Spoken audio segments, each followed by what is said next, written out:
episode 29 may be a long one. I also spent a lot of time writing like a scripty story. I mean, I have a lot of writing, but I'm like paraphrasing and making Murderpedia sound a little more coherent. Yeah, me too. Thanks, Murderpedia. Thanks. All right. It is week. You sound like you're underwater. It is week 29. 29. I should make that a sound thing. It's also the 29th week that I've forgotten AA batteries to put in this machine. It's okay. As soon as I stepped through your garage, I was like, batteries. We will remember at some point. Gosh darn it. It will happen. So, I'm not sitting here drawing on the iPad, I swear. It's Trying to get all my work done. It's Multitasking. Okay. It's okay. My iPad is so bright. All right. Number 1. I'm so sniffy. Oh, welcome back to Unapologetic Introverts. I'm Jade. And I'm Aaron. Forgot about If you're that. here, you probably already know who we are by now, but hopefully. it's always good to throw that in the intro. 5 people listen to my microsode. I am not offended. Nobody wants to hear about your books. I know. But Sydney. Yeah. Probably. Still haven't finished my fucking book. I was going to say, she's probably the only person who listened to it and actually just listened 5 times in a row. Probably. Thanks, Sydney. I need to finish my book, and I haven't. Psycho killer. Does it go kiss? I know. I was going to say, why didn't you put kiss-kiss-say? Because I don't know how to spell kiss. Q-S-K-say. Yeah, if you can, well, you're listening, you see the title. I'm not saying that our killers are psychopaths. I'm not a doctor. I was referencing the song. Well, I mean, I did get the doctor's diagnosis for mine, so Mine didn't get diagnosed by a doctor. He was just fucking crazy. get on my level. Like we mentioned last week, before I jump into our first point, October. This is the first episode that comes out in October. Welcome to October. It's happy spooky month. Spooky month. We're going to talk about spooky things. Spooky things, including murder. Murder. Ghost. I already have so we each have 2 episodes this month, plus our Halloween one at the end. I've already got my other topic. Oh man, you're on top of it. Do you have the one for next week? No, that's your next week. No, I chose murder. No. Yes, last week I chose murder. Okay, well then I'll switch it. I'll just make mine. I'm confused now. Because I was the one who suggested we do the spooky month. Yeah. Last week. Yeah. Which then I had to choose a thing. Well, you can choose 2 in a row. I did 2 in a row. Oh, okay, it's fine. That's fine. I can come up with another one. No, it's fine. Well, I don't know. Maybe yours would be a good balance to the not so fun things we're going to talk about today. I don't know. I could choose something also. There's a lot dark of stuff that we can choose to be spooky about. So we're doing that all month long. And if you don't like that, too bad. Don't listen. I mean, please listen for at least 60 seconds. Yeah, all you have to do to qualify is listen for at least 60 seconds. Please. That just gets us a little nothing, actually, because we don't have enough people to monetize our podcast. But it gives us a satisfaction of numbers. Yes. And little statistics. Little serotonin. And analytics telling us you're doing okay. Okay. You're doing the thing. Okay. What else gives me serotonin? My nails. Your nails. They're so pretty. They're so fun. And I'm just so happy that I have long enough nails. Like, these are my nails. And they're so suitable? Suited? They're on theme for spooky month. Yes. I don't know what my next color will be. Maybe a dark brown. Yeah, I got so stressed when she brought out all the colors. There was like... Was there a lot? Oh my god. They weren't the ones on the wall, right? No, you get like a whole special set. Oh my god. Had easily over 200. 200? Easily. Do they actually have yellow? I couldn't even I immediately was like, okay, I'm looking for like dark green, dark red. So I was just in like that like portion, and I was like, this is so stressful. She's like filing one nail. Like, she wasn't rushing me, but I was rushing me. Like, I just gotta. I was like, black cherry, let's go. Black cherry, yeah. I mean, it's a good color. So yes, you did it's good. very nice. It's like dark, but then like it can be like a little lighter. But yeah. And it's not glittery. No. She was like, just solid color. I was like, yep. Please don't put glitter in my nails. For Christmas. I can handle glitter at Christmas. Yeah, that's and probably New the Year's. only suitable time of the year for me and my brain to think you need glitter. Unless you're going to try and do like some cool holographic stuff. Yeah, that's different. fine. Or like a Or- chrome. Like a mica powder, Yeah. like not glitter, like chunky. Honestly, I would, if I keep doing this, maybe glitter more often because they can deal with taking it off. Yeah, glitter's a bitch. It's very cumbersome. Cumbersome. I just called it a bitch and you just used a very technical word. Is that the right sentence? Cumbersome? Yeah. Yes. Okay. I have all these words in my head and I don't know where to use them. Well, it's good to know. It's good to know that those words are somewhere out there with no meanings for you. No, just it sounds like it fits here. We'll use it. Great. I also officially am off of TELUS. We are with Freedom. TELUS has called me 4 times.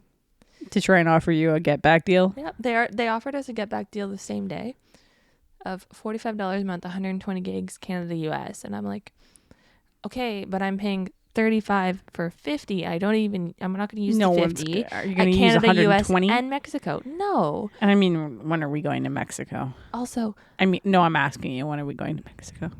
never. What's in Mexico? A holiday? Warmth?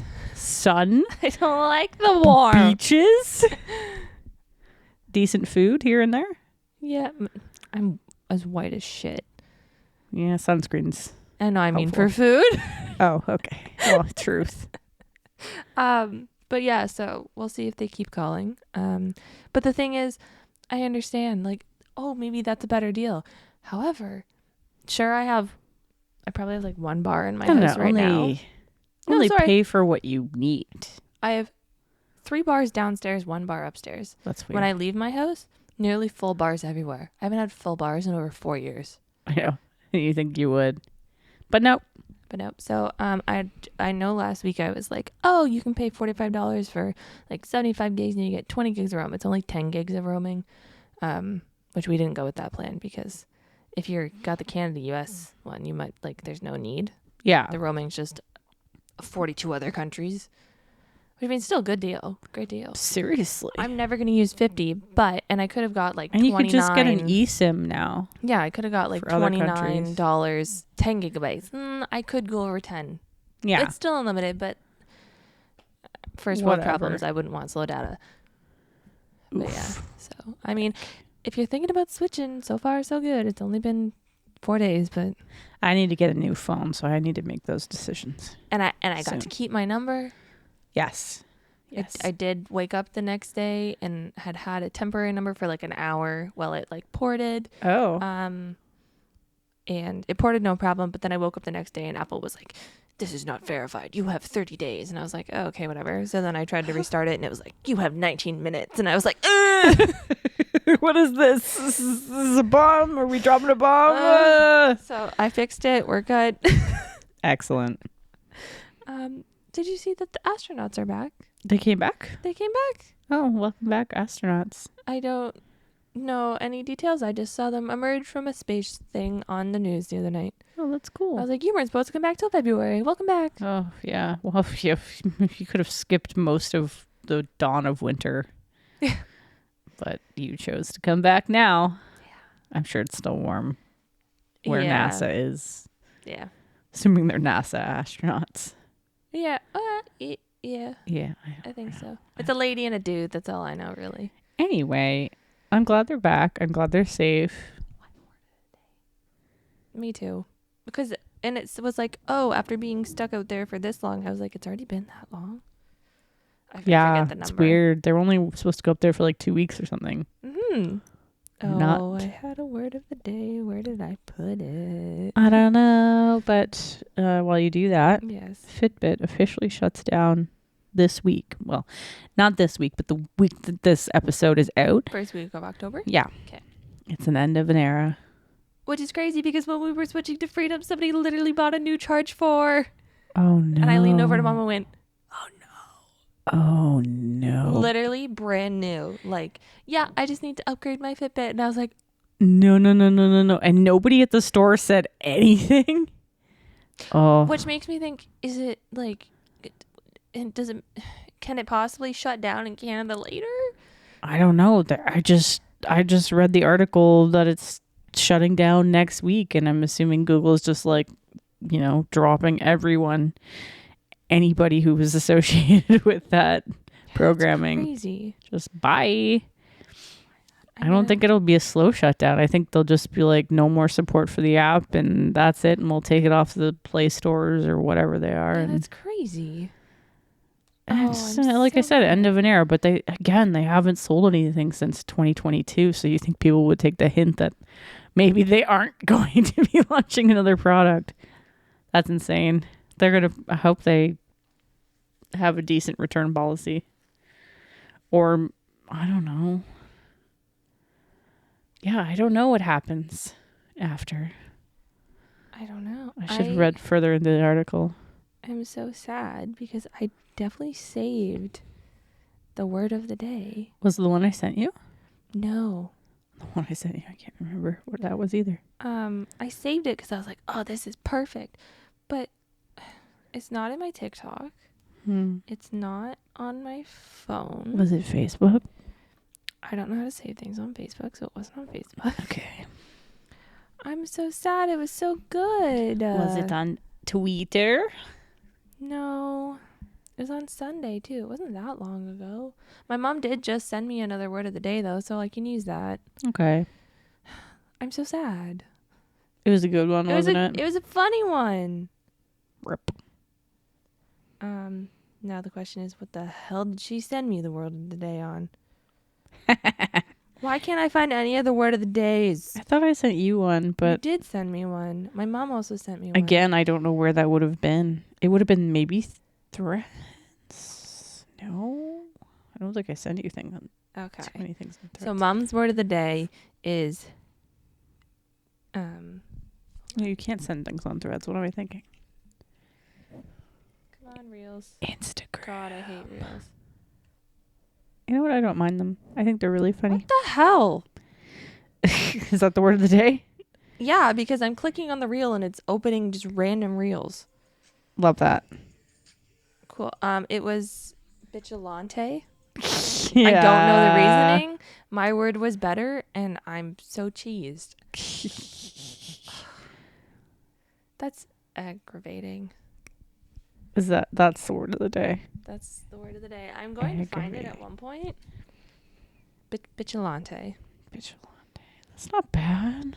Mine was better. Vigilante, but it's Bichilante. Yeah. Did I save it on Instagram?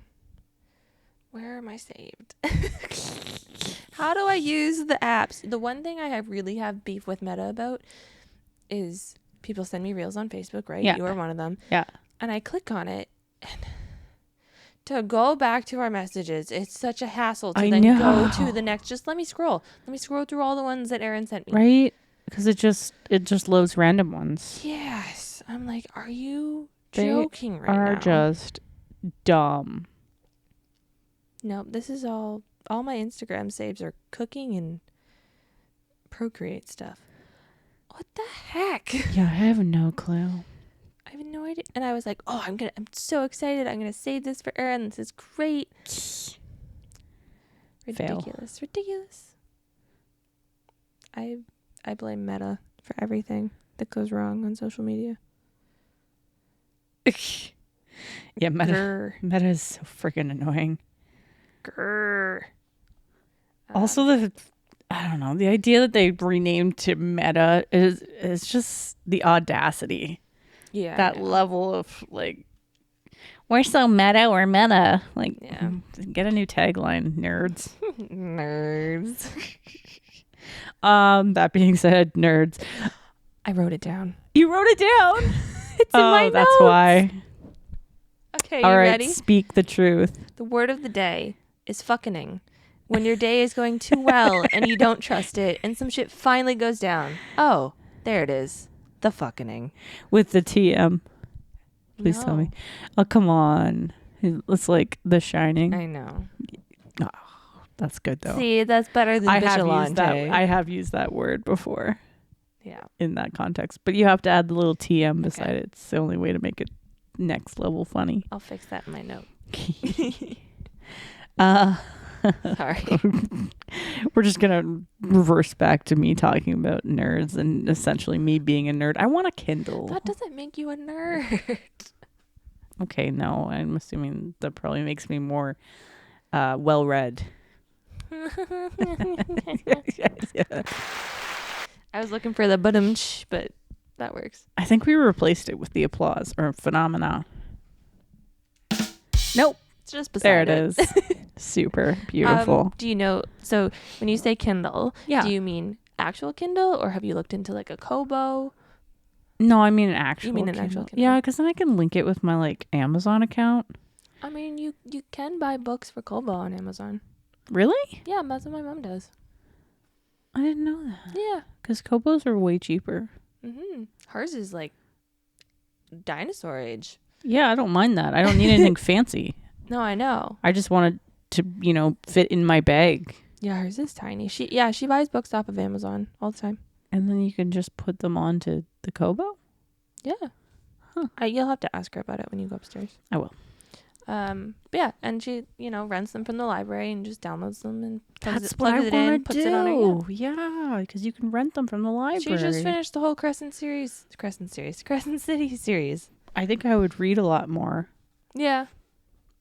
Not that I don't like having physical books, but A lot of people, yeah. it kind of gives me a little bit more focus, but like not the same distractions as having like working on the iPad or on my cell phone. Because I'm on my cell phone, I'm instantly distracted. Like somebody sends me a message, I'm like, bye. Yeah. Squirrel. Yeah. So I think having that nice like simple interface would be great. Mm-hmm. That's why I just wanted something cheap. Yeah. But sure. I didn't know you could actually do that. Yeah. So, because there's so many used ones on the marketplace, and I don't need anything fancy. I just want something I can read off of. Yeah, just a little e-reader. I can just shove in my bag and not worry about it too much being like a new product or shiny thing that I have to protect. If you're like my mom, you can leave the plastic that comes on it that you're supposed to peel off of it when you take it out of the box 10 years later. But It's fine. It's just a protective screen cover. I want to take it off so bad. No. The cord, like it's peeled at least an inch. Like there's like it's lost its stickiness and it's still there. I'm like, but I can't, like, I would buy her a screen protector, but it's so old they don't sell screen protectors for that one. Fair. So I'm like, okay, I get it, but I just can't look at it. I still have the coating on my TV. Erin, It's protecting it. what's gonna happen to your TV? I honestly don't know. Can you see it? Not really. It's pretty subtle. It's like a Okay. clear plastic. Okay. And then I also have it on the microwave too. Like on the keypad? Yeah. So like all the keypad things are lifting. Erin, take it off. I'm melting Jade's brain right now. Ah. So it looks like it's like broken, but if Yeah. you just peeled that off, it would be fine. But that's like the most satisfying thing about opening stuff is getting to peel that off. I mean, when I peeled off the iPad cover thing, that was pretty satisfying. And then when I put down the screen protector and it just went down all in one smooth, I was like, oh, I feel like a professional. Yeah. So good. Every time I put on a screen protector on my phone, I can never get it right on the phone, just on larger surfaces. I'm lit at the phone. Maybe when I get my new phone, I'll come to you. Heck yeah. It's so fun to do. Daylight savings time is still gonna end. So, does this mean we get sleep now? We get an extra hour of sleep, yeah. Yay! You fall backwards, essentially giving you an extra hour Yeah, of sleep, which is a bunch of know. BS anyways. I know, but it's gonna make me feel like I'm getting more sleep, at least for the first couple days. And then you're like, it's dark out. It's dark when I go to work and it's dark when I leave. I hate that so much. I know. When is that in November? Yeah. Okay. It's the first Sunday in November Okay. at like 2 a.m. So it'll go back to 2 a.m. Yeah. It's weird. No. No, I can't forget. Oh, okay. I was up till like 2 a.m. last night reading Reddit. That's why I was late for work. Yeah, that happens. It's fine.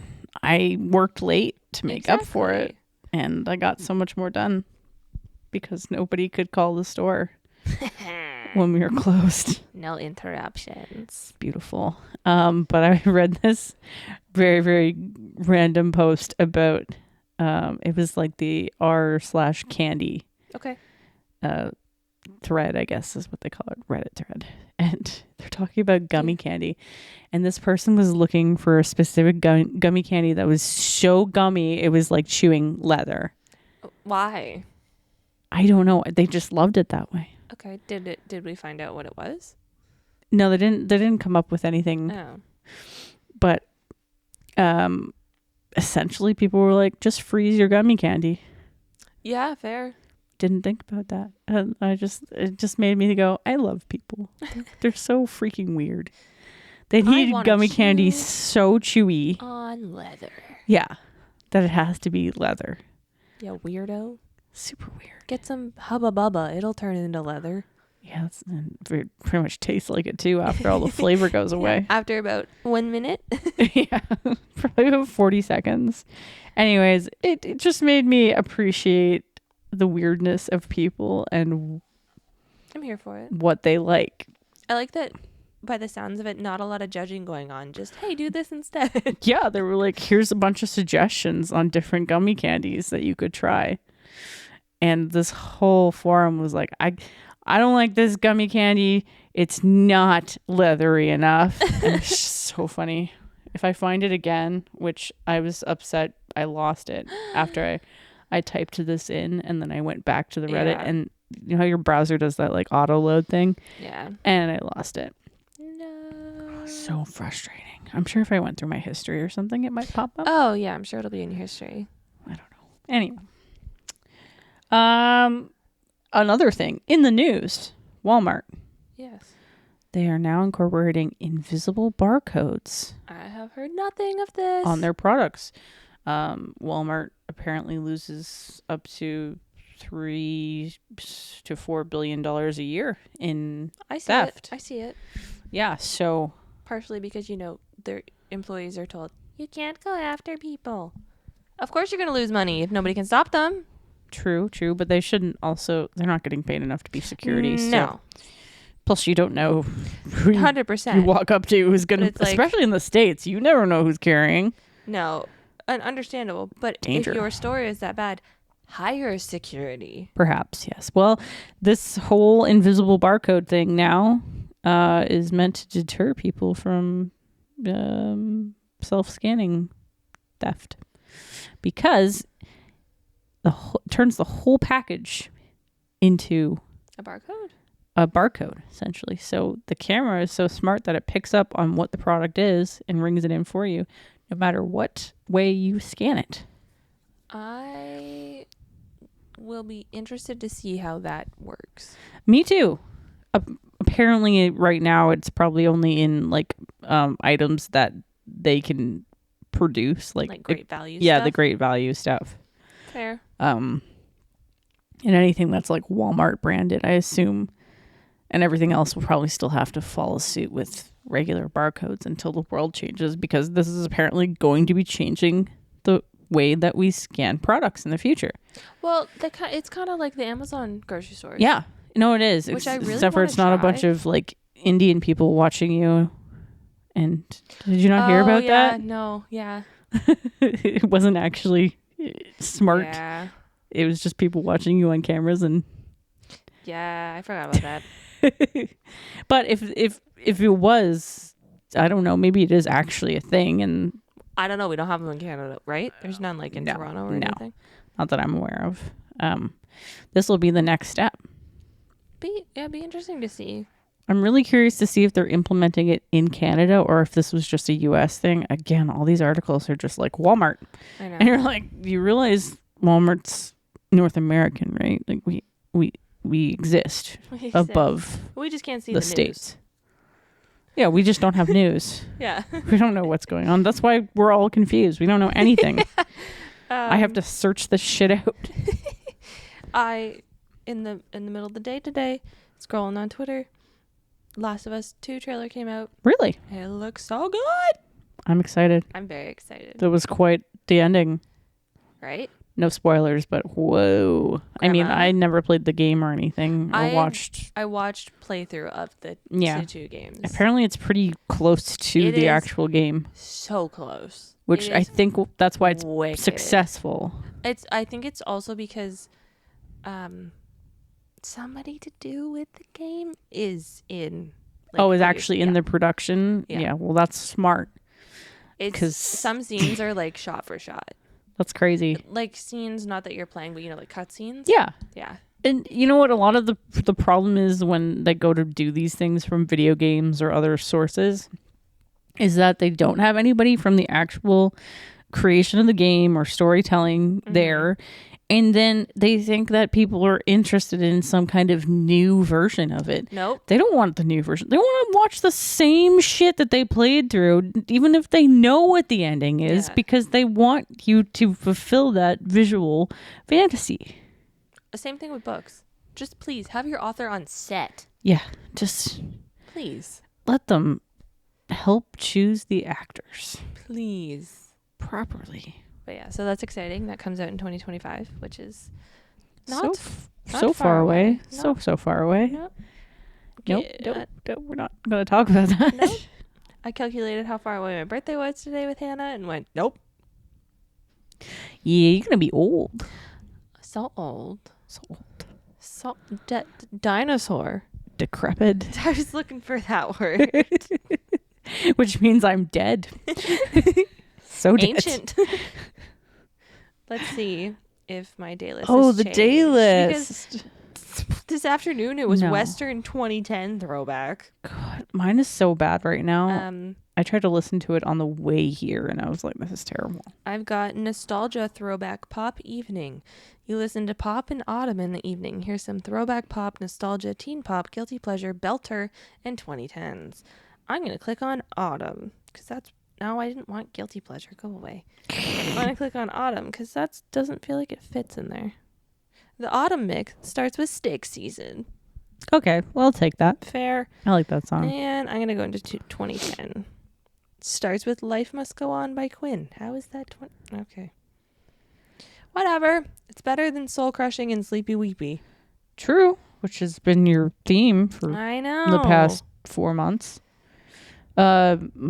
Mine is just bad. I don't know. Yesterday's was so much better. Don't know why Wednesdays just like slap and then Thursday just hits a wall. Spotify, if you're listening, fix it. Fix your shit.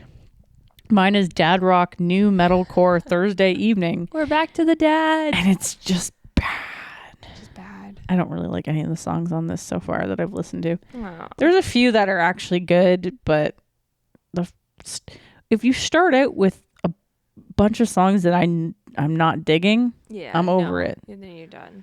I have no interest in your suggestions, but apparently I've listened to rap metal angry on Thursdays in the evening. Here's some dad rock, English rock, new metalcore, rock radio, permanent wave, and college rock. What the heck is permanent wave? I don't know, but we're gonna click into it and see what the first song is. Heck yeah. This isn't bad. The Sky is a Neighborhood by Foo Fighters. Okay. And then we have Pearl Jam, Green Day, The Killers, Oasis. So we're hitting Sounds okay. Some classics there. That's fine. We'll take the permanent wave. English rock, Linkin Park, Bring Me the Horizon. It's all English bands. Yeah. Yeah. I didn't know Linkin Park was English. I don't know if they are or not. Or is it just Chester who was? Maybe. Anyways, that was meh. Yeah. All right, and I didn't write it down, but let's keep scrolling to shower thoughts. Okay. Here we go. The first one, 10 hours ago. The chances of losing all your money after winning the lottery are 70% compared to a 0.0000034% chance of actually winning. Oh my god. Yeah. Yet we still play the lottery. And they just upped it again in Canada. Lotto Max is up to 80 now. Yep. I didn't win, and I was so upset. Neither did we. But there was like 2 locals nearby who got $1 million each. Mm-hmm. And I heard on the radio that one of them who won has to wait like 2 or 3 weeks because they know somebody who sells lottery or something like that. Yeah. Because, you know, as someone who worked with a lottery terminal, there's totally a way to decide what numbers. Exactly. No, I think, and I didn't realize this, but apparently there's a scam that happens if some bad people who are running the lottery terminals will have like a loser ticket in their hand. They scan it and then they keep the other ticket. Fair. And that's also, why they're like, sign your tickets. I would also like to point out, I know there is a way to input your own numbers. You got to fill out cards. I just mean when you're generating a ticket like randomly. Yeah, you don't know what the winning is. It's not going to happen. My favorite was when you would print out tickets, like someone's like, oh, I want a 649 with an encore or a classic pack or whatever. And then the machine freezes or you hit the wrong thing and it spits out the wrong ticket or an extra ticket. And they're like, no, could be winning numbers. I'll pay more money. And I'm like, okay, I could just cancel it and it'll get out of the draw. But okay. That's fine. You can pay more. They call it an extra in the West. An extra. Not an encore. Extra is more fun. Yeah. Well, I totally forgot about that. And I asked them, one with an encore, and they were like, the fuck are you talking about? I'm like, oh, right. Different part of the country. You have extras here. Yeah. And this person on Reddit Candy said they counted every Skittle in a Skittle bag of... They say how many Skittles? 15.60 ounces of Skittles. That's a lot. I don't know. Where's the number here? Bro. Here's the results. This is really bothering me. Sir. Is there more pictures? Organize your Reddit post. Oh, there's more pictures. Yay. Okay. Did you like sort them by color or something? Yep. Okay.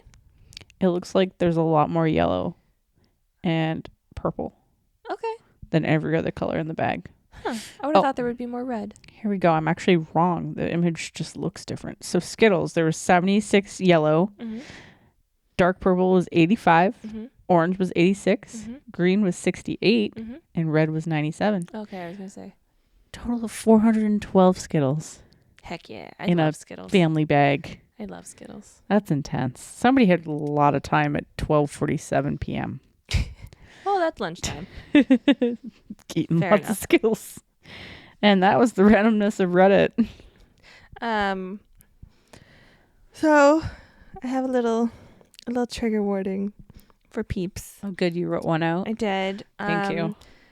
I feel like we're probably going to say this for majority of this month, and we're going to just continue to say it, and I'll put timestamps in all the episodes, when stuff gets a little too just in case. But especially for this one, we're talking about real people. We're talking about real people who have lost their lives in very gruesome ways, probably. Mm-hmm. So if you're sensitive to these kind of topics, this episode probably isn't for you. Mm-hmm. And we're not glorifying or commending the bad people. No. We are just chit-chatting about murder. And, we're hopefully spitting mostly accurate facts about the murders. Hopefully.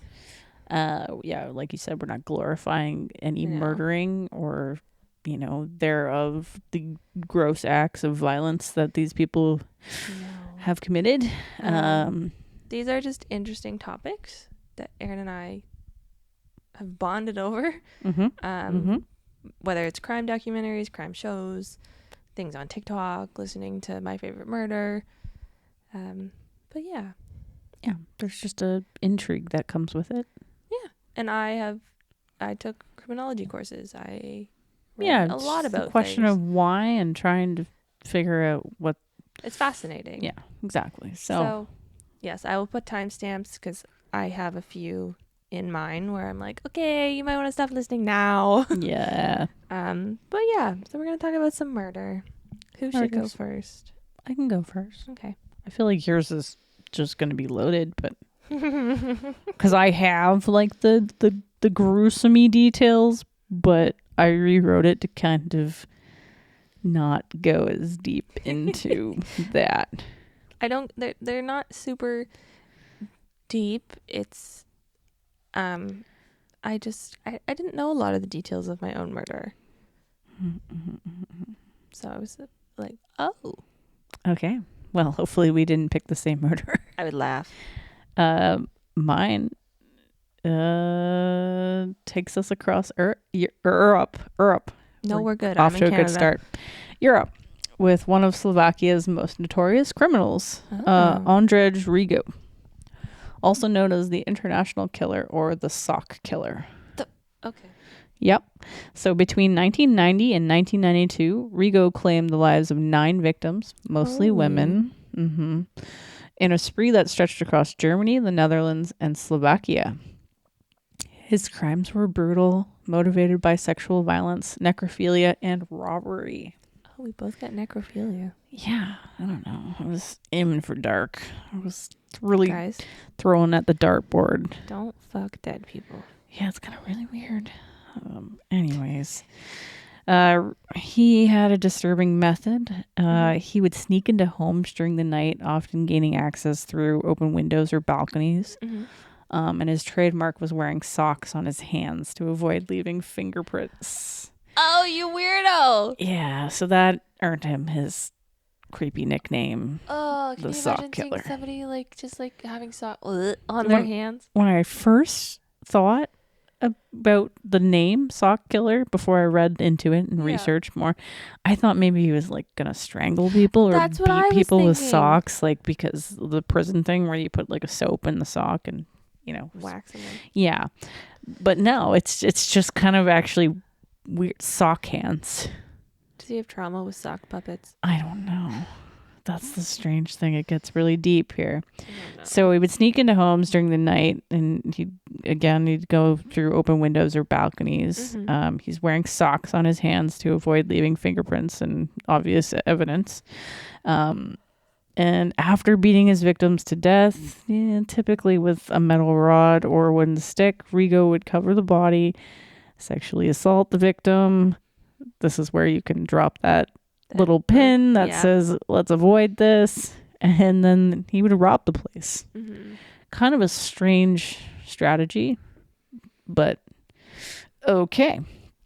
Despite this and all the other horrifying things he did, his early life didn't really offer clear indicators of why he would become a monster. Okay. He was born in 1955 in Slovakia, and he spent part of his childhood in an orphanage after his father was imprisoned. Now, when I read that, I thought that maybe lends itself to... There's got to be some trauma there. Yeah, or being an orphan is not... That's traumatic. Yeah. It's pretty dark, losing your parents, and then probably... The foster system's not nice here. And this was 1955. Across the globe? In Slovakia, so... Probably not great. I don't know. But by his teenage years, he'd begun committing burglaries, which that's the start to, leveling up your vicious crimes. Yeah. And then he racked up a bunch of convictions. As one does. Yeah, as one does when you commit many burglaries. Burgles? Burgles? I don't know. The word. Yeah. So his post-communist travels allowed him to expand his criminal activities beyond Slovakia's borders, beginning his killing spree in Munich in 1990. And that just... It's 1990. I was born a year later. I wasn't even a thought. No, you weren't. Well, maybe you were maybe a tiny thought of futures. Or did your parents only meet each other for like a few years and then have kids? No, they were together for 7 years. Okay. Before they even got married. So maybe you were on the list somewhere in there. Not you particularly, but a child of some sort. A bebe. A bebe. So among Rigo's victims was Helen S., who was 40.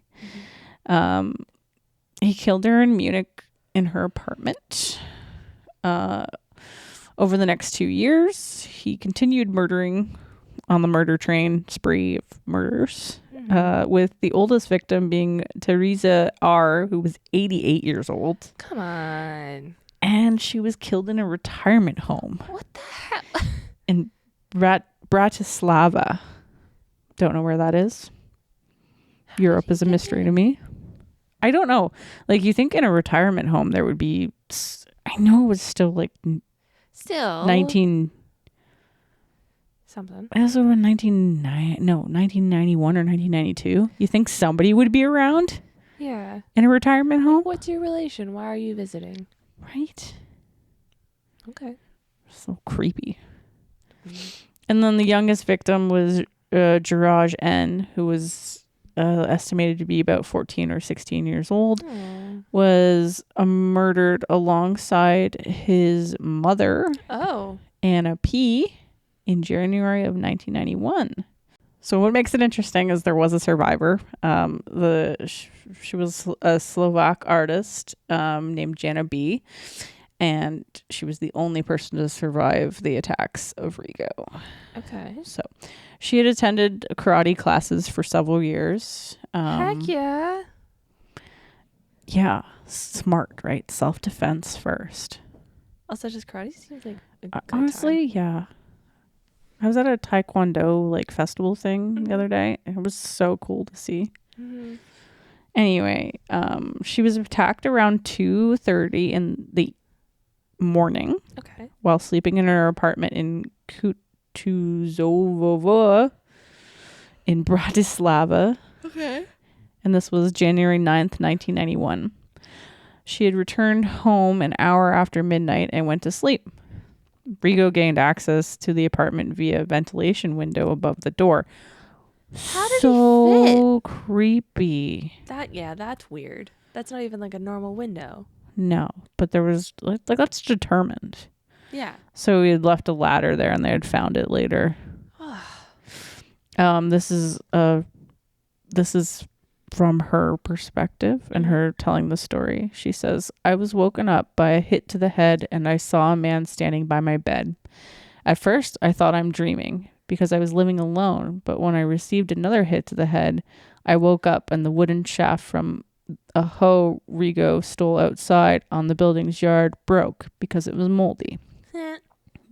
She's recalling this, which is just... That's crazy. Yeah, to just be woken up in the middle of the night and someone just attacking you. Anyways, so she had jumped from her bed and started defending herself immediately with the broken piece of wood that had snapped off from this wooden hoe handle.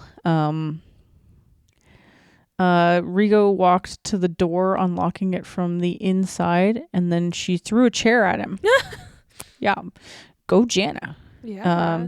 In the kitchen, they wrestled, and Jana B leaned onto a hot gas oven. Which, ow. Yeah, who turned it on? It's probably on for warmth, I'm assuming, because it was January. Okay. So it's probably pretty cold. And it might be one of those like old school like stoves that used to be used to heat the area. Yeah. Anyways, so she's recalling the skin on my legs and stomach started to burn. Ouch. They then fell to the ground wrestling. Then Rigo stood up and started punching her in the head. Bro. At this moment, Jana B grabbed him by his genitals and squeezed them. That's the way to go. He was trying to gouge out my eye, she says. Yeah, apparently it's pretty easy to do that. Yeah. Yeah, which is crazy. She doesn't remember whether he screamed or not, but the rest of the fight before all of this was fairly silent. Mm-hmm. Which is crazy. It's just a bunch of thump, thump, thump, thump, thump, thump, thump. Yeah, that's scary. Yeah. It's like someone falling down the stairs, but there's something going on above you. Imagine your neighbors. Are like, what is going on? They're probably sleeping, but anyways.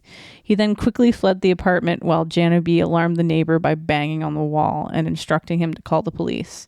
Another neighbor was woken up by her son, who was alarmed by the noise, but Jana B, in shock, found Janabi in shock and savagely beaten.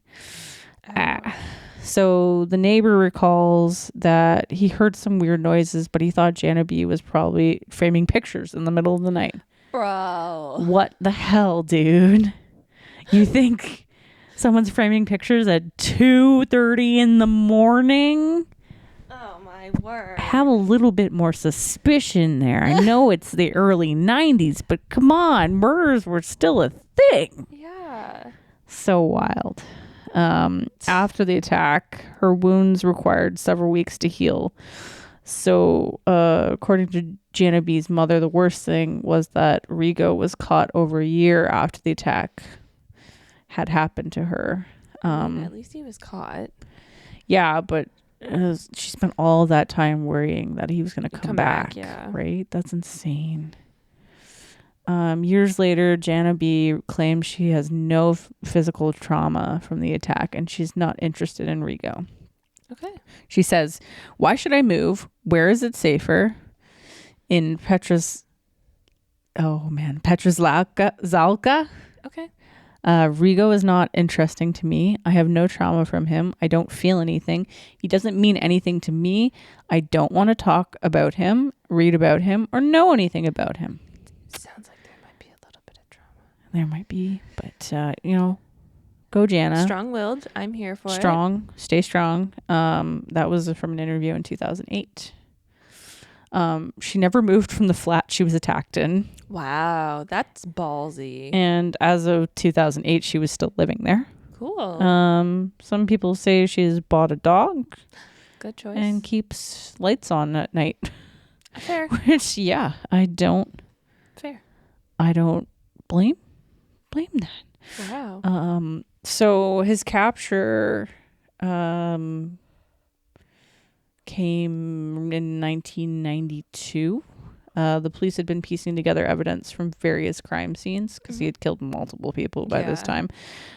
Finally noting that there were similar patterns to in the murders. It's really hard because he was crossing like international lines all over the place to do these murders. So to have that kind of like cooperation between jurisdictions was a little bit fresh. What does it get? His MO? Yeah. And his like signature? His motive, motive operandi or whatever. Yeah. Anyways, so Rigo, it's literally the second word. Rigo's modus operandi was distinct. Yeah. He always wore socks on his hands. Ugh. So weird. Left the murder weapons at the scene. Super tactile. So you're going to wear socks to protect your fingerprints. But you're going to leave the weapons at the scene. Okay. And his victims were primarily women, often elderly, and living alone. Those poor ladies. The brutal nature of the murders, combined with his habit of covering the victims' bodies and then committing necrophilic acts, is basically awful. A horror show. People are terrible picture. But by March 1992, after the murder of Matilda Yu, the police were closing in.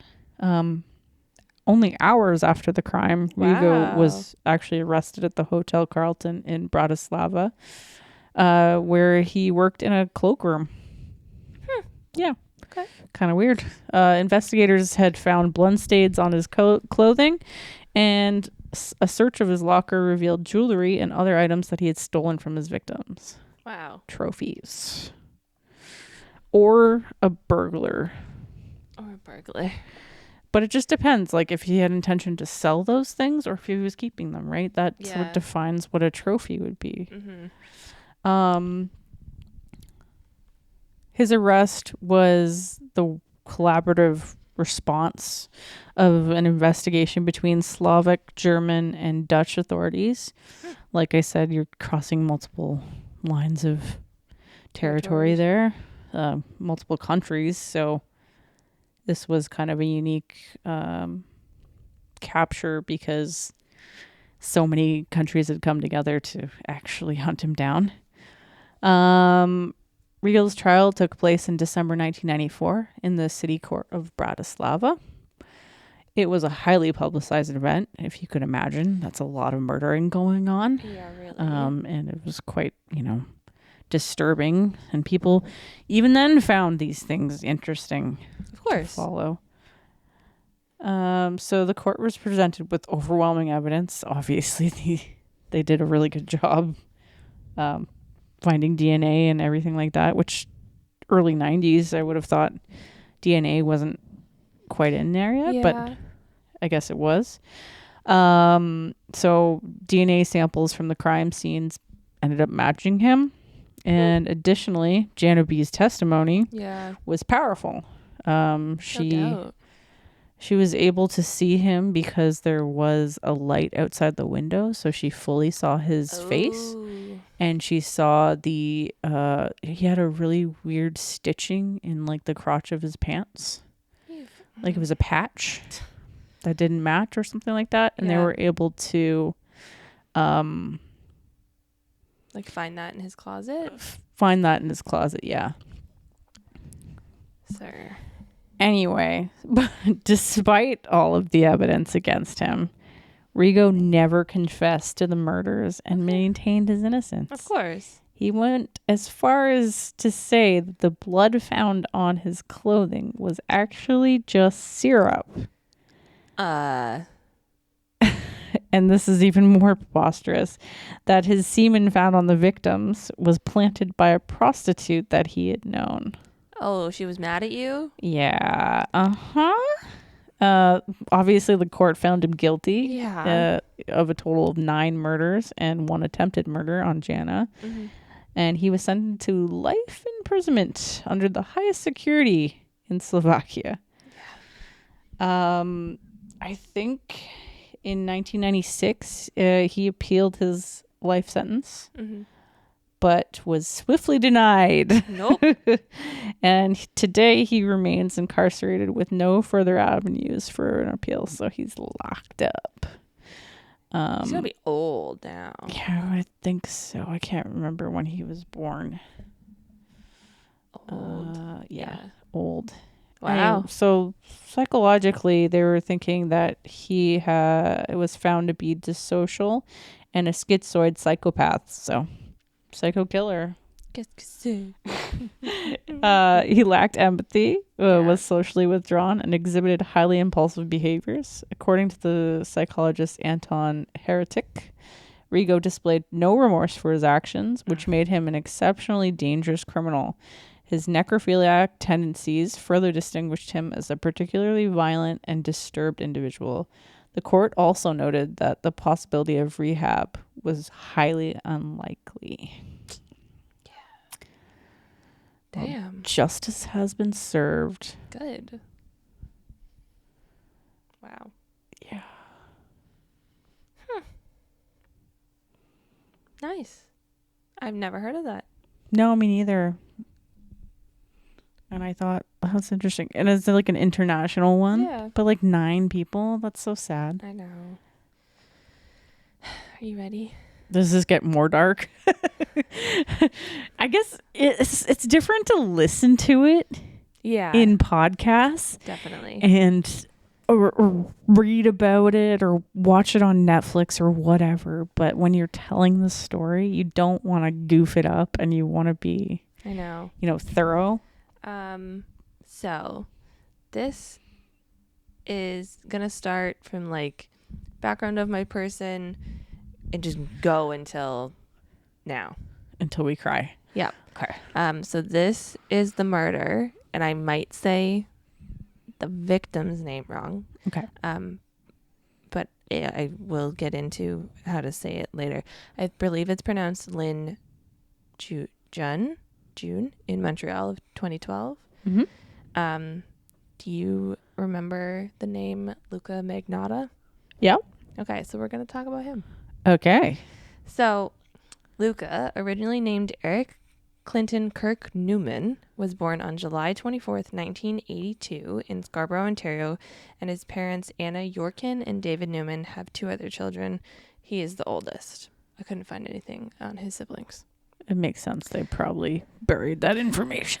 Yeah, I would too. His parents ended up divorcing when he was very young, and he went to live with his grandmother, Phyllis. At some point, his grandparents also get divorced, and he's homeschooled. In a blog post, he states, this is because he was once told, quote unquote, the world is a dirty and dangerous place. So that's why he's homeschooled. Okay. But between 1988 and 2000, he attended I.E. Weldon Secondary School in Lindsay, Ontario, which is not far from where Aaron and I live at all. Creepy. But we weren't even around. So. No. You were around in 2000. Oh, this was 2000. Between 1988 and 2000. Sorry. Probably 1998 is what Murderpedia meant to say. Yeah. Okay. Yeah. Sorry. I heard. This is what I get for internet. That would work if he was there for all 7 years. I don't know. I don't know. Regardless, his former teachers and classmates recalled having remembered him for his vain attitude, claiming he was all about his looks, and noted that he changed his hair color often. In elementary school?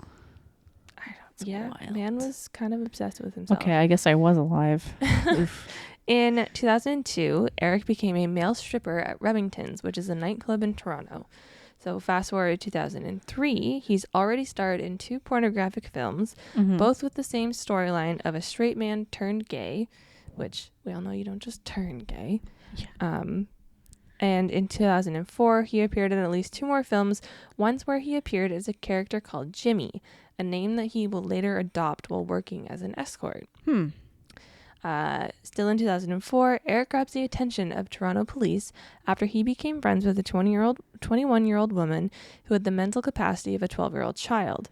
He convinced her to apply for multiple credit cards and racked up a total of $10,000 in unpaid bills. Oh my God. He's then charged with fraud, and police accuse him of sexually assaulting the woman and videotaping it. Oh no. But the Crown drops the charges before the case ever goes to trial. Of course. His lawyer at the time, Peter Scully, says that the decision changed the course of his life and, quote, immeasurable with huge ramifications to our society eventually. So like, oh, you should have locked him up while you had the chance. Yeah. In 2005, Eric pleads guilty and is charged with 4 counts of fraud. Before the sentencing, his lawyer, I don't know if it's the same guy, shows the court a medical report stating that Eric has, quote, significant psychiatric issues. The judge, Madame Justice Lauren Marshall, sentences him to a 9-month community service sentence and a 12-month probation with the warning of, and in quotes, you have a medical problem and you need to always take medication. If you do not, your life is going to get messed up. Yeah, his life or people around him. Yeah. Eric continues to appear in low-budget pornographic films, appears in Fab magazine. You're going to cut that out. Yeah, a gay bi-weekly magazine in Toronto, and on the Fab Boy page as Jimmy. His bio describes him as a 22-year-old soccer fan born in Russia, living in Toronto, with a dream of becoming a vice or homicide police officer. Oh. Oh. In 2006, Eric meets and begins to date a transgendered woman named Barbie. Barbie recalls that he wanted to be famous one day, and his apartment looked like a shrine dedicated to himself. He was always begging her to take photos of him. That's so creepy. I know. In April of that year, the two break up. Eric then legally changes his name in August of 2006 to Luka Rocco Magnotta. In 2007, he files for bankruptcy, claiming the cause of illness, lack of employment, and insufficient income to pay off his debts. He claims that he had to pay a sum of $200 each month and expense for an unspecified medical condition.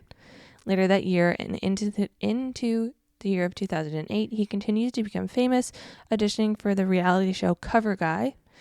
He told judges that some people say, I'm devastatingly good looking, and they rejected him. In February of 2008, he auditioned for Plastic Makes Perfect, claiming that he had his nose done, 2 hair transplants, and planned to have muscle implants in his pecs and his arms. Ooh. That sounds painful.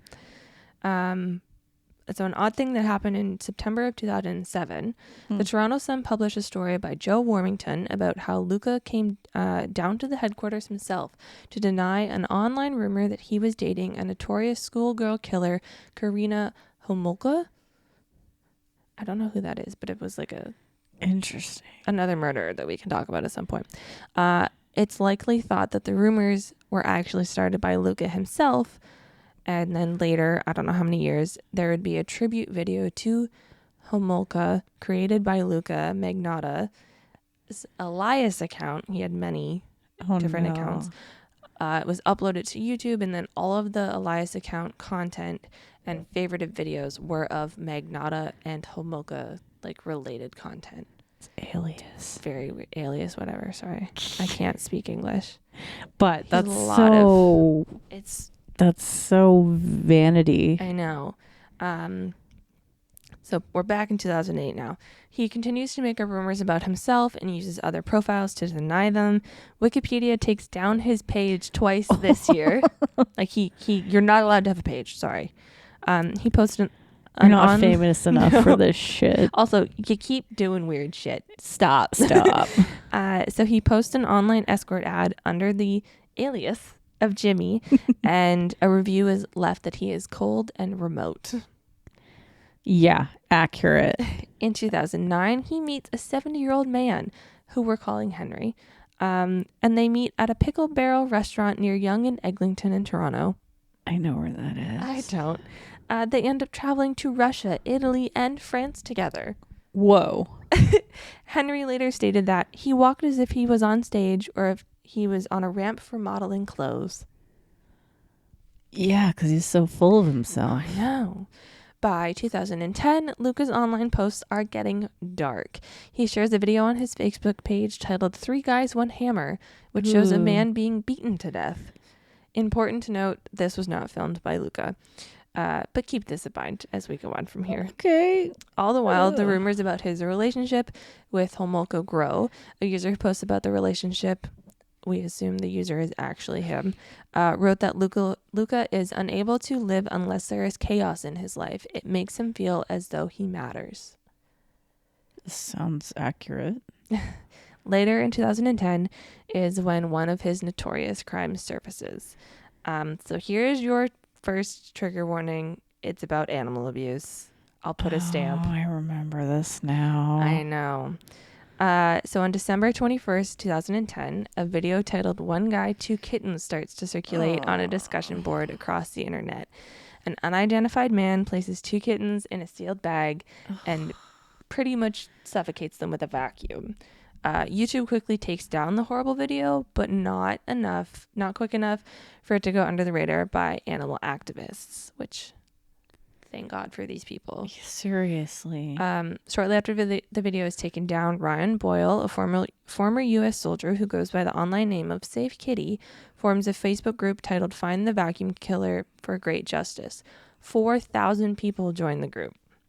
It's believed that Luka later joined the group himself under another alias, and then it's thought that he posted on a board that a lot of the group's members frequented the same video, but he unblurred his face. Oh.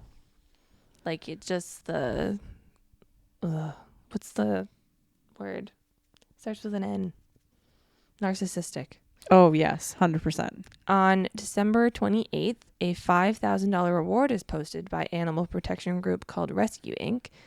And on January 4th, 2011, Luka is now living in New York. He contacts a lawyer named Romeo Salta.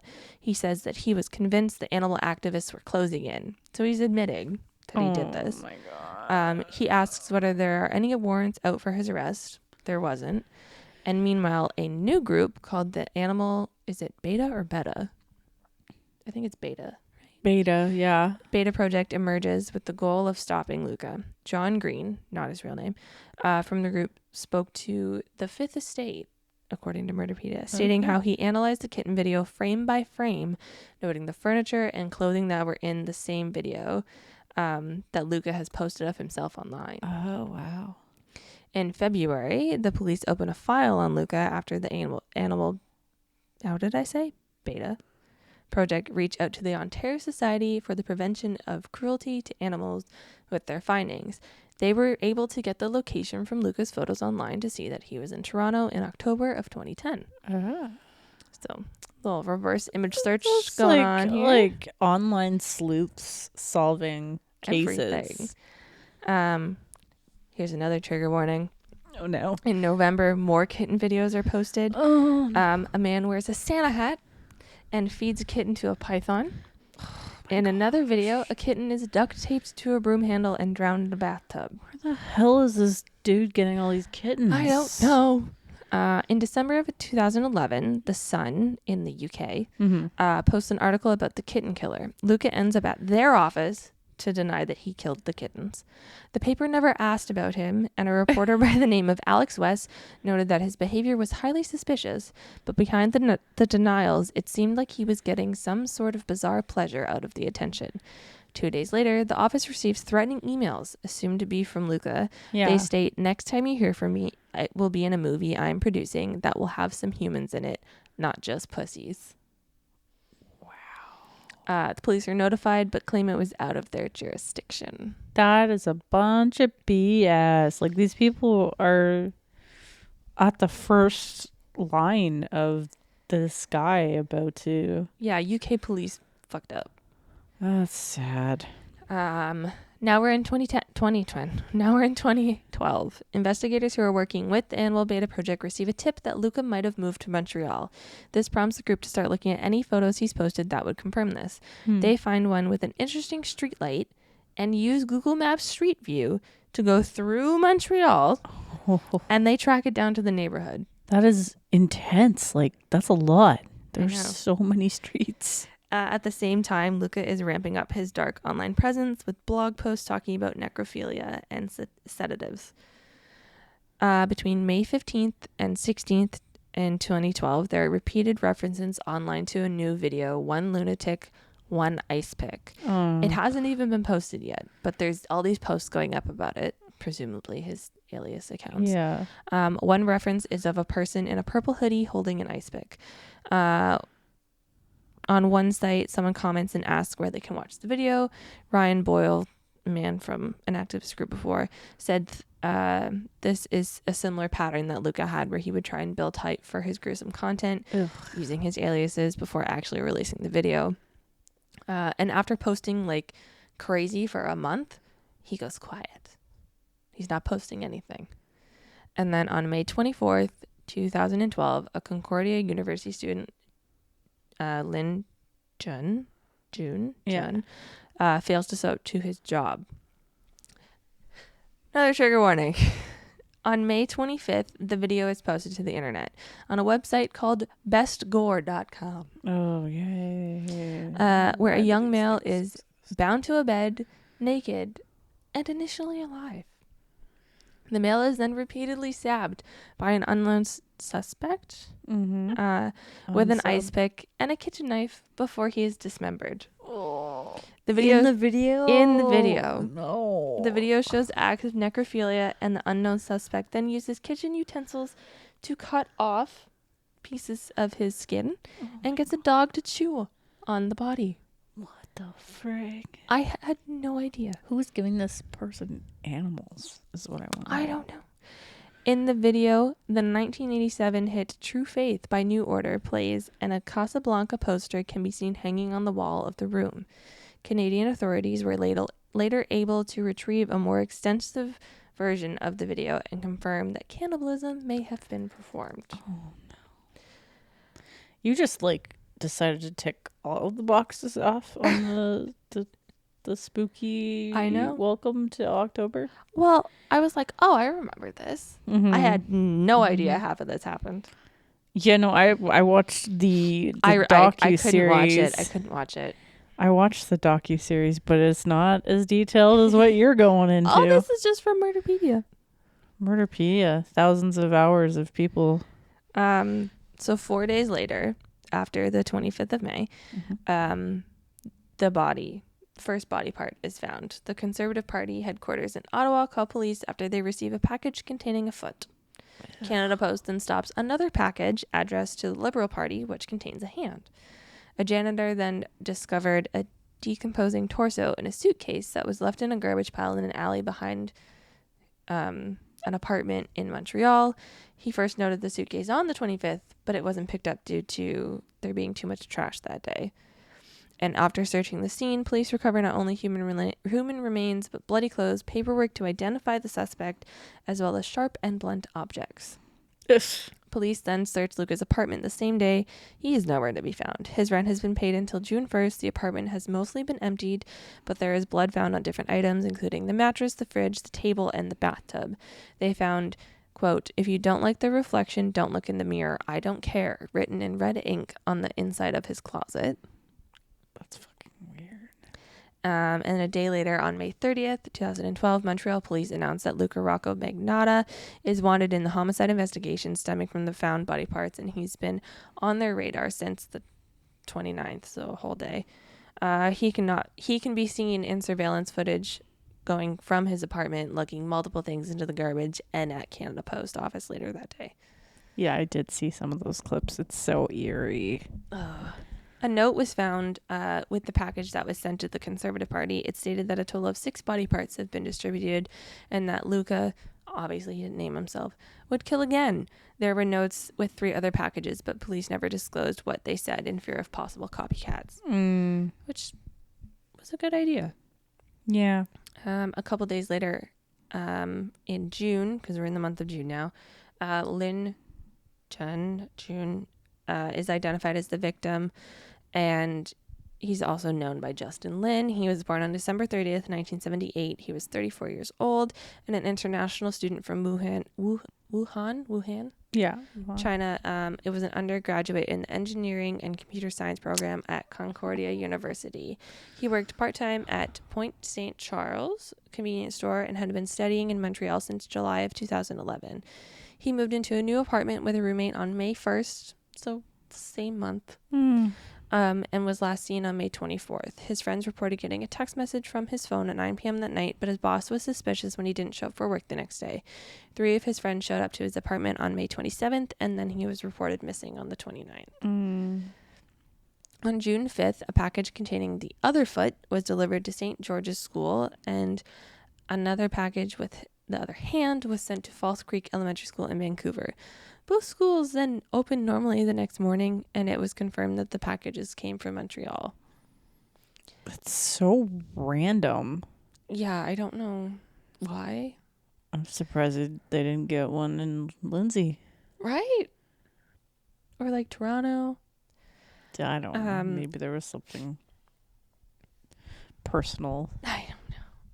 On July 1st, Justin Lin's head was recovered from the edge of a small lake in Montreal's Anne Grigon Park after police received an anonymous tip.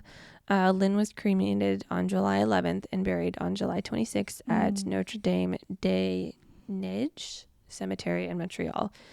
If we go back like a little bit, Luka is spotted in France on June 3rd and later arrested the next day at an internet cafe in Berlin where he was allegedly reading stories about himself. Oh my God. On June 18th, he arrives back in Montreal for trial, and on the 19th, he pleads not guilty to a number of charges, including first-degree murder, and on the 21st, he's back in court again for a possible psychiatric evaluation. On March 11th of 2013, the actual hearing begins. The defense didn't want the media or public to have access to the trial, but that was very swiftly denied. I'm actually surprised about that. Yeah? I thought they would have denied it. I know it was a huge public thing, but... Yeah. They said, nope. 2 days later, one of his lawyers resigned after a possible conflict of interest. And then the prosecution showed the video as evidence. I assume it was the video. They just said video. And both Luka and Justin Lin's father collapsed at separate times during the hearing, which I think is kind of nuts. On April 12th, 2013, Luka was indicted on charges of first-degree murder, offering indignities to a human body, distributing obscene material, using the postal service to distribute obscene materials, and criminal harassment. And the judge set a tentative trial for 2014, and on the 29th of April of 2013, Luka elected to be tried by judge and jury. How else can you be tried? Do you know? No, I don't. Okay. They like made that a thing. So then the rest of my info is from Global because that's where Murderpedia ended. Mm-hmm. In December 2014, he was found guilty of 5 charges, including the first-degree murder of Justin Lin. The court sentenced him to life in prison for the murder and sentenced the max for the rest of the charges. It took the jury 8 days to come to a decision, and as of 2014, when he was sentenced guilty, he was set to serve life in prison without a chance of parole for at least 25 years. The rest of the charges totaled an extra 19 years on top of that. Mm-hmm. Defense claims that Luka was a paranoid schizophrenic. The article also mentions some psychiatrists said that he only had a personality disorder and would have known the difference between right and wrong when he murdered Justin Lin, but he didn't even testify during his trial. No. Which is crazy. I mean, there's almost no point. They have a video evidence of you and anything, and you gotta imagine like they probably found the original video evidence and any other videos that Lord knows he posted them to the internet. Yeah, but he might have made other videos that we don't even know about because they're so worried about copycats, right? That would just be so awful. I would feel so bad for the family members having to. I know. It was just his dad because the rest of the family was still in China. Oh, that's so tragic. So one last fact from Murderpedia was that he created at least 70 Facebook pages and 20 websites under different names. Holy crap. And then I was like, okay, where is he now? So originally he was in I'm going to say Cartier. Yeah, maximum security. But in 2022, he moved to La Macaza, which was a medium security prison in Quebec, and they just told us that in March of this year. Oh wow! I don't know why they moved him. I don't know. Why does everybody go to Quebec? Because that's where all our prisons are. It's weird. I was gonna say so you can suffer through all the French speaking, but I actually like French, so yeah. So yeah, that is the murder of Justin Lin and some backstory on Luka Magnotta. Dark. Yeah, I refuse to watch that documentary just because there's cats. Yeah, it was. The cool thing about that documentary though is how you get to hear all the interviews with a lot of the like internet sleuths. Yeah. And how quickly they came together. And we're just like crazy. We're gonna nail this guy. We're gonna find him. It's just a shame that like a lot of the time nothing was taken seriously enough to track him down in the first place. If you have Netflix, I think it's on all of the Netflixes. It's I'm pretty sure Don't it Fuck is. With Cats. Yeah. But well, I think that was their main focus for that documentary. Of course. Was focusing on like the history of how these cyber sleuths kind of came in, and they did good. They narrowed it down. It's just a shame that authorities didn't take it seriously enough. Like there were so many red flags there. So many red flags. He went to the UK to the news office to be like, I didn't do it. Nobody mentioned your name, dude. Yeah, nobody mentioned you. But can we get your name? Yeah. This is where you bust out the lies. Maybe we'll do a story on you. Just give us all your details, your contacts, where you live. Where we can find you. Yeah, stand here for a photo. So, just in case. Yeah, that's crazy. I guess I know. Like this, I do remember this. I wasn't aware of it when I was, whatever age I was when that was happening. I was 13, so I would. It was like 2012. This was going on. Yeah. So I was just in the middle of living in Toronto. Good thing he was in Montreal then. Yeah. Spooky stuff. Yeah. But I think about that, like I used to walk home at like midnight in the middle of Toronto, and I'm like, would I do it now? Now that I've read so much true crime and heard so much true crime. A little spooky. A little spooky. I also think murder is probably way harder to get away with now. Yeah, in Western yeah countries with so much like cheap security systems and stuff like that. Well, that was dark. Welcome to October. That was our spooky murder episode. Maybe next week we go with a little bit something lighter, maybe ghost stories, something. Yeah, my other topic is just like different conspiracy theories. Okay, I like conspiracy theories. Maybe do you want to do that next week? Sure. Okay. And then maybe ghost stories, and then we do Halloween. We have 1, 2, 3. How many weeks? We have 5 weeks. Okay. Well, technically 5 episodes. Sorry. Okay. Cool. I think if I did my math right. We'll do conspiracies, and then we'll come up with something else. Yeah, we have 5. Yep. Okay. Cool. What's your give back, Erin? My give back. I wrote it as a day list, but I meant give back. I noticed that.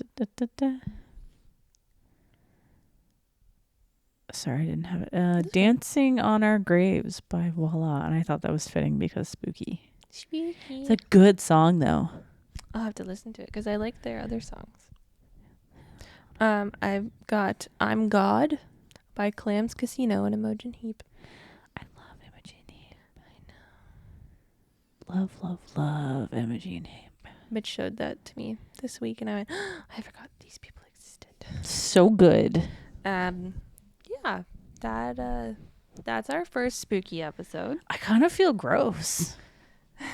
This is why we don't have a murder podcast. Yeah. How did Karen and Georgia do it? Because like my insides are all like, ooh, we just talked about really yucky topics. But I could watch a whole day on true crime. I don't know. People, yeah. It's weird. They have like a whole channel on the television that is dedicated to just true crime. Yep. It's great. It's insane. Thank you for listening. Yeah. If you have any spooky stories, murder or not, real or not, email them to us at unapologeticintroverts.com. unapologeticintroverts@gmail.com. I would like to share some this month. Yeah. That would be fun. What's your spooky? Do you have Halloween stories? Anything. Halloween stories are the best. Yeah. Do you get spooky. Creeped out by dark windows and you're watching yourself walk by them in the kitchen? You can't see outside of the window, and then you're like, oh, there could be a murder out there. Yeah, no thank you. You stealthily lock the sliding door and then run away. Close your blinds. Just do that whenever like the postman comes to the front door. It's like stealthily lock it and then hit the ground so he doesn't see you, and nobody knows that you're in the house, even though it's quite obvious that you're in the house. Yeah, it's fine. It's fine. If you're wondering where else we live on the internet, you can click the link in our bio. So make sure you follow, like, rate, and subscribe, and tell your friends and your family, maybe the people you hate, anybody, to your teachers, your students if you're a teacher. We will see you next week for another spooky topic. Spooky. Okay. Conspiracy. Goodbye. Goodbye. Conspiracies.